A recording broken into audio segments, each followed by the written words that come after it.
Hello বন্ধুরা, রাঙামতি তীরন্দাজের আজকের গল্পে দেখানো হয়েছে সার্থকী তার বাবাকে বলে, তোমার এই ঢোল বাজানোর ব্যাপারটা নিয়ে আমি আর নিতে পারছি না। বাড়িতে রাঙা, একলব্য, পাঞ্চালী, অঙ্কুর, সভ্য কেউ নেই। ওরা আসুক, তারপরে এই নিয়ে কথা বলবো। তখন ঠিক তখনই নবরণ বসু সার্থকের মুখের সামনে যুদ্ধ বলে উঠে ঢোলটা বাজাতে শুরু করে দেয়। এদিকে তো পাঞ্চালী, অঙ্কুর, রাঙা, একলব্য সবাই মিলে ভীষণই মজা করতে থাকে। ঠিক তখনই বৃন্দা সিঁড়ি থেকে নামার সময় দেখতে পায় নবরণ বসু ঢোল বাজায়। এদিকে বৃন্দা সার্থকের কাছে এসে বলে, কি হলো, ঢোলটা তুমি ফাটিয়ে দিতে পারছো না? তো ঠিক তখনই একলব্য বলে, ভাবিজি, ভাইলেন্স ইনস বেট। এই বলে একলব্য তার বাবার কাছ থেকে ঢোলটা নিয়ে সেও বাজাতে শুরু করে দেয়। এদিকে তো একলব্য ঢোলটা বাজাচ্ছে, তার বাবা বলে, বাজাও বাজাও। অন্যদিকে সভ্য নেচে ওঠে, অঙ্কু তার হাতটা টেনে ধরে বসিয়ে দেয়। একলব্য বাজাতে বাজাতে বৃন্দার কাছে চলে যায়, আর বৃন্দার শ্বশুরমশাই কানের কাছে গিয়ে চিৎকার করতে থাকে।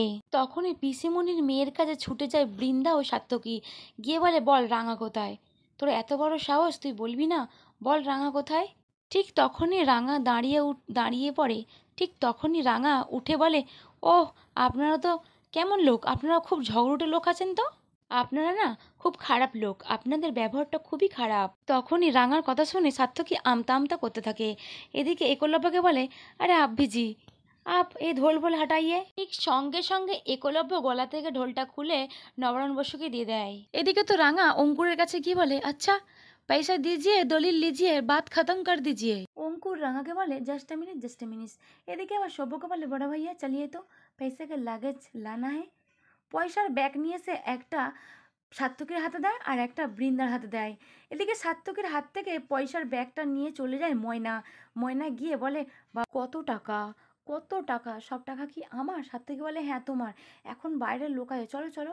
ময়নার কাণ্ড দেখে পাঞ্চালী বলে ওঠে, এইসব মিডল ক্লাস, লো ক্লাস, কখনো টাকা দেখেনি তো, তাই এরকম করছে।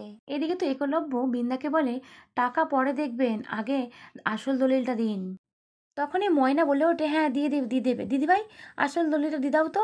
একলব্য বলে, টাকার মজা তো অনেকই, টাকার বালিশ বানিয়ে শোবেন, খুব নরম হয় টাকার বালিশ। একলব্যর একথা শুনে অঙ্কুর তো মুচকি হাসি দিয়ে একটা টুসকি মারে। এদিকে সভ্যও বলে, হ্যাঁ টাকার বালিশ তো খুবই নরম হবে। এদিকে বসে বসে রাঙা তার শ্বশুরমশাই নবারণকে ইশারা করতে থাকে। নবারণ বসু আবার ঢোলটা বাজাতে থাকে আর বলে, দিয়ে দে দলিল দিয়ে দে, বেচে দে সব বেচে দে। একলব্য বলে, সব কিছু সই সমেত হয়ে গেছে, এবার টাকাগুলো নিয়ে আসল দলিল আমাদেরকে দিয়ে দেন, আর টাকাগুলো ঠিকঠাক আছে কিনা গুনে নিন।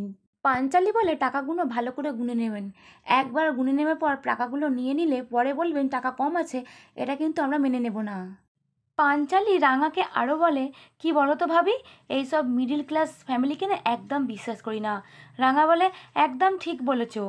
বৃন্দা ঠিক তখনই একলব্যর হাতে আসল দলিল তুলে দেয়। একলব্য তার বাবাকে ইশারা করে দেখিয়ে দেয় আসল দলিল তার হাতে। এদিকে বৃন্দা মুচকে মুচকে হাসছে, ওইদিকে ময়না তো টাকার লোভে খুব খুশি। ঠিক তখনই রাঙামুঠি উঠে দাঁড়ায়, একলব্য তাকেও বাড়ির দলিল দেখায়। এদিকে সকলে তো খুশিতে হাততালি দিতে থাকে, কিন্তু বৃন্দা কিছুটি টের পায় না। ওদিকে ময়না বৃন্দাকে ইশারা করে ডাকে, কারণ টাকার ব্যাগগুলো খুলবে, আর তাদের তো তস্য হয়েছে না, টাকাগুলো দেখবে। বৃন্দাও সেই জায়গায় দৌড়ে গিয়ে টাকার ব্যাগটা খুলে দেখেই যে যার মুখে হাত, কারণ এত টাকা এর আগে কখনোই দেখেনি তারা। সার্থকে বৃন্দাকে বলে, বৌদি, এতগুলো টাকা কি করে গুনবো, টাকার মেশিন আনলে হতো না? এদিকে তো বৃন্দা টাকা হাতে করে নিয়ে শুঁকছে আর বুকে রাখছে, ভাবছে এত টাকা এর আগে সে কখনোই দেখেনি। এদিকে ময়না টাকা নিয়ে টাকা এদিকে ময়না টাকাগুলো নিয়ে গালে ছোঁয়াচ্ছে। ওদিকে সার্থকী বলে, আহ ময়না, কি হচ্ছে কি, লোকজন আছে, তুমি এসব কি করছো? আমি তো নিজেই কন্ট্রোল করতে পারছি না, 5 কোটি টাকা। তখনই বৃন্দা ইশারা করে সার্থকীকে ডাকে। বৃন্দা আরও বলে, বৃন্দা আরও বলে, ভাগ্যি আমি সভ্যকে বিয়ে করেছিলাম, তাই তোর বউ হয়ে এই বাড়িতে এসেছিলাম, তবে আমি এত টাকা দেখতে পাচ্ছি। আফটার অল ও আমার হাজব্যান্ড বলেই তো আমি এতগুলো টাকাগুলো পেলাম। ওদের তিনজনের রকম দেখছে, রাঙামতি, একলব্য, পাঞ্চালী, অঙ্কুর, সভ্য, নবারণ। ঠিক তখনই বৃন্দা উঠে দাঁড়িয়ে বলে তার শ্বশুরমশাইকে, দেখুন নবারণ বসু, আপনার বাড়িটা আমি বিক্রি করেছি বলে তাই আমি এত টাকা পেলাম। বৃন্দা আরও বলে, নিন এবার আপনাদের বাড়ি আপনারা নিয়ে নিন। কিন্তু তখনই সার্থকী বলে ওঠে, না একটা দিন আমাদের সময় দিন, আজকের দিনটা আমরা এখানে থাকি, কাল আমরা এই বাড়িটা ছেড়ে দেবো। তখনই রাঙামতি মুচকি হাসে। ঠিক তখনই রাঙা উঠে দাঁড়িয়ে বৃন্দাকে বলে, তোদেরকে কাল বাড়ি ছাড়তে হবে কিরে, তোদেরকে তো আজই বাড়ি ছাড়তে হবে। তোরা এই মুহূর্তে এই বাড়ি থেকে চলে যাবি, তোরা কোনোদিনও এই বাড়িতে আর পা রাখতে পারবি না। রাঙামতির এই কথা শুনে বৃন্দার পায়ের তলা থেকে যেন মাটি সরে যায়। সার্থকী ও ময়নার মাথায় যেন আকাশ ভেঙে পড়ে। বৃন্দা, ময়না, সার্থকীর হাত থেকে টাকাগুলো পড়ে যায় রাঙামতির আসল রূপ দেখে। নবারণ বসু রাঙাকে বাহবা দেয়। রাঙামতি আরও বলে, কি ভেবেছিস তোরা আমার এই সাজগুলোর মতো? ওই টাকাগুলোও নকল। এদিকে তো রাঙামতির কথাগুলো শুনে এদিকে বৃন্দা, ময়না ও সার্থকীর চোখ তো ছানা বড়া হয়ে যায়। একলব্য, পাঞ্চালী ও অঙ্কুর, সভ্য সবাই বলে, হ্যাঁ তোরা বাবাকে তোদের জায়গাটা দানপত্র করে দিয়েছিস। সভ্য সার্থকীকে বলে, চোরের ওপর বাটপাড়ি কাকে বলে জানিস তো? আসলে আমরা সেটাই করেছি তোদের সঙ্গে। রাঙা সার্থকীকে বলে, মেজদাবাবু তুই মা আর বাবার সন্তান হয়ে তাই তুই ওদের মাথাতে কাঁঠালটা ভেঙেছিলিস, ঠিক তেমন করেই আমরাও তোদের মাথায় আকাশটা ভেঙে দিলাম। ঠিক তখনই বৃন্দা রাঙার ওপরে চিৎকার করে ওঠে। রাঙা বলে, একদম চিৎকার করবে না বড় বৌদিদি। ঠিক তোরা যেমন আমাদেরকে পথের ভিখারি বানাতে চেয়েছিলিস, তেমনি আমরাও তোদেরকে ষড়যন্ত্র করে পথের ভিখারি বানালাম। চোরের ওপর বাটপাড়ি করতে গিয়ে নিজেদেরকে হতে হলো ঘরছাড়া।